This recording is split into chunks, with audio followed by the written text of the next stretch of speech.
नमस्कार दोस्तों, भक्ति सागर में आप सभी का स्वागत है। कौन है हम, कहां से आए हैं, कहां को जाएंगे कभी? तो ये सवाल आपके मन में भी आया होगा। अगर नहीं आया तो आपको सोचना चाहिए कि किस तरह के जिंदगी में आप उलझे हुए हैं।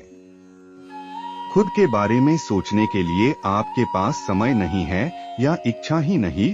और अगर आपके मन में यह सवाल आया है तो भगवत गीता में भगवान श्री कृष्ण इसी का उत्तर दे रहे हैं। आइए शुरू करते हैं भगवत गीता का 15वां अध्याय, पुरुषोत्तम योग।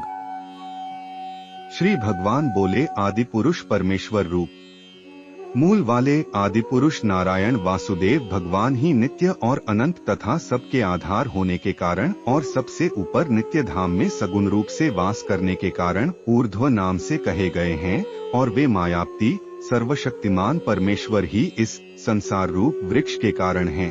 इसलिए इस संसार वृक्ष को ऊर्ध्वमूल वाला कहते हैं। और ब्रह्मारूप मुख्य शाखा वाले उस आदि पुरुष परमेश्वर से उत्पत्ति वाला होने के कारण तथा नित्य धाम से नीचे ब्रह्मलोक में वास करने के कारण हिरण्यगर्भरूप ब्रह्मा को परमेश्वर की अपेक्षा अधिक कहा है। और वही इस संसार का विस्तार करने वाला होने से इसकी मुख्य शाखा है। इसलिए इस संसार वृक्ष को अधः शाखा वाला कहते हैं। जिस संसार रूप पीपल वृक्ष को अविनाशी इस वृक्ष का मूल कारण वाला कहते हैं। जिस संसार रूप पीपल वृक्ष को अविनाशी इस वृक्ष का मूल कारण परमात्मा अविनाशी है तथा अनादिकाल से इसकी परंपरा चली आती है। इसलिए इस संसार वृक्ष को अविनाशी कहते हैं। तथा वेद जिसके पत्ते इस वृक्ष की शाखा रूप ब्रह्मा से प्रकट होने वाले और यज्ञादि कर्मों द्वारा इस संसार वृक्ष की रक्षा और वृद्धि करने वाले एवं शोभा को बढ़ाने वाले होने से वेद पत्ते कहे गए हैं। उस संसार रूप वृक्ष को जो पुरुष मूल सहित सत्व से जानता है वह वेद के तात्पर्य को जानने वाला है। भगवान की योग माया से उत्पन्न हुआ संसार क्षणभंगुर, नाशवान और दुःख रूप है। इसके चिंतन को त्याग कर केवल परमेश्वर ही नित्य निरंतर अनन्य प्रेम से चिंतन करना वेद के तात्पर्य को जानना है। उस संसार वृक्ष की तीनों गुणों रूप जल के द्वारा बढ़ी हुई एवं विषयभोग रूप कोंपलों वाली शब्द, स्पर्श, रूप, रस और गंध ये पांचों स्थूल देह और इंद्रियों की अपेक्षा सूक्ष्म होने के कारण उन शाखाओं की कोंपलों के रूप में कहे गए हैं। देव, मनुष्य और तिर्यक आदि योनि रूप शाखाएं मुख्य शाखा रूप ब्रह्मा से संपूर्ण लोकों सहित देव, मनुष्य और तिर्यक आदि योनियों की उत्पत्ति और विस्तार हुआ है। इसलिए उनका यहाँ शाखाओं के रूप में वर्णन किया है। नीचे और ऊपर सर्वत्र फैली हुई हैं तथा मनुष्य लोक में अहंता, ममता और वासनारूप मूलों को केवल मनुष्य योनि में कर्मों के अनुसार बांधने वाली कहने का कारण यह है कि अन्य सब योनियों में तो केवल पूर्वकृत कर्मों के फल को भोगने का ही अधिकार है और मनुष्य योनि में नवीन कर्मों के करने का भी अधिकार है। कर्मों के अपेक्षा सूक्ष्म होने के कारण उन शाखाओं की कोंपलों के रूप में कहे गए हैं। देव, मनुष्य और तिर्यक आदि योनि रूप शाखाएं मुख्य शाखा रूप ब्रह्मा से संपूर्ण लोकों सहित देव, मनुष्य और तिर्यक आदि योनियों की उत्पत्ति और विस्तार हुआ है।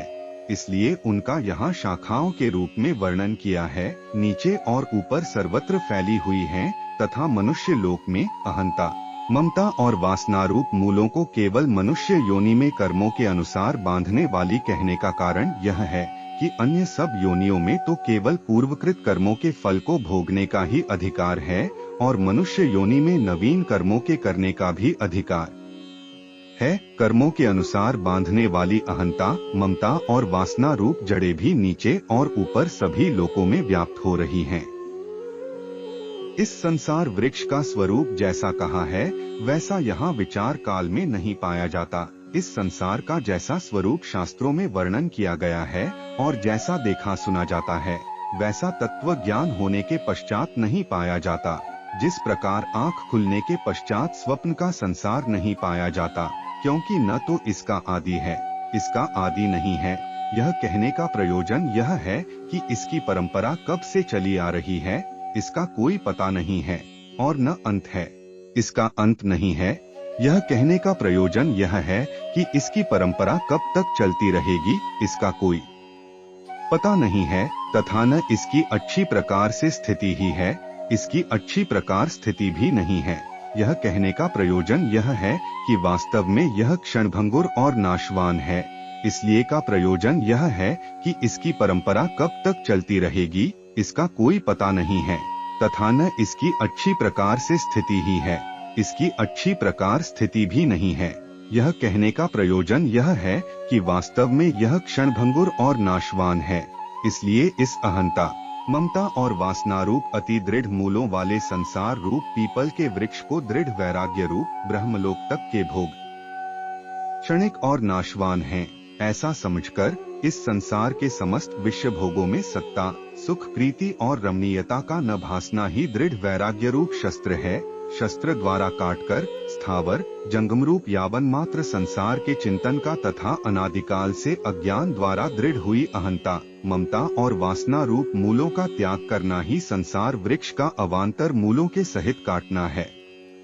उसके पश्चात उस परम पद रूप परमेश्वर को भली भांति खोजना चाहिए, जिसमें गए हुए पुरुष फिर लौटकर संसार में नहीं आते और जिस परमेश्वर से इस पुरातन संसार वृक्ष की प्रवृत्ति विस्तार को प्राप्त हुई है, उसी आदि पुरुष नारायण के मैं शरण हूँ। इस प्रकार दृढ़ निश्चय करके उस परमेश्वर का मनन और निधिध्यासन करना चाहिए।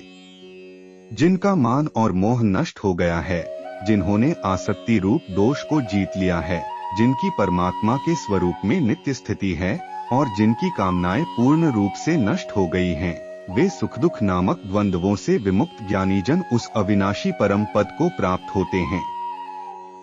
जिस परम पद को प्राप्त होकर मनुष्य लौटकर संसार में नहीं आते, उस स्वयं प्रकाश परम पद को न सूर्य प्रकाशित कर सकता है, न चंद्रमा और न अग्नि ही, वही मेरा परम धाम है।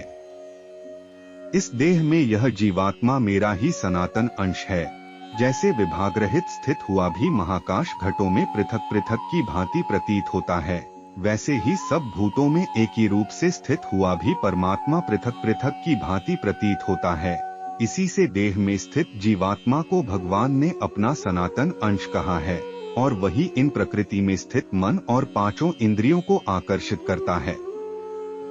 वायु गंध के स्थान से गंध को जैसे ग्रहण करके ले जाता है, वैसे ही देहादिका स्वामी जीवात्मा भी जिस शरीर का त्याग करता है, उससे इन मन सहित इंद्रियों को ग्रहण करके फिर जिस शरीर को प्राप्त होता है, उसमें जाता है।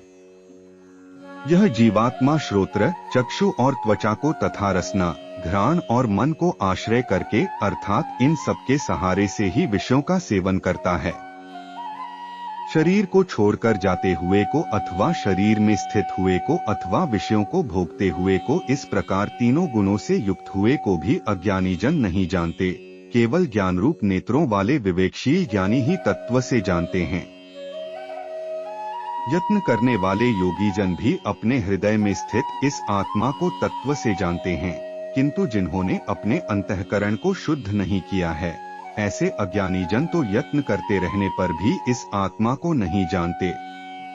सूर्य में स्थित जो तेज संपूर्ण जगत को प्रकाशित करता है तथा जो तेज चंद्रमा में है और जो अग्नि में है, उसको तू मेरा ही तेज जान।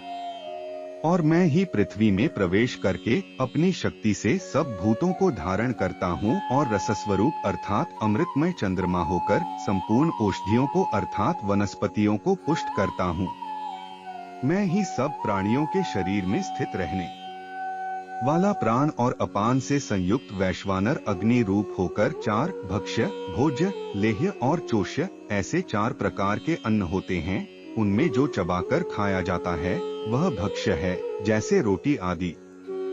जो निगला जाता है वह भोज्य है, जैसे दूध आदि, तथा जो चाटा जाता है वह लेहा है, जैसे चटनी आदि, और जो चूसा जाता है वह चोष्य है, जैसे ईख आदि प्रकार के अन्न को पचाता हूँ।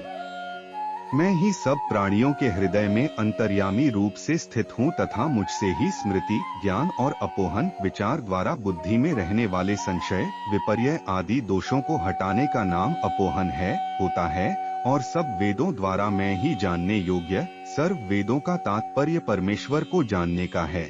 इसलिए सब वेदों द्वारा जानने के योग्य एक परमेश्वर ही है हूँ तथा वेदांत का कर्ता और वेदों को जानने वाला भी मैं ही हूँ। इस संसार में नाशवान और अविनाशी भी ये दो प्रकार के पुरुष हैं।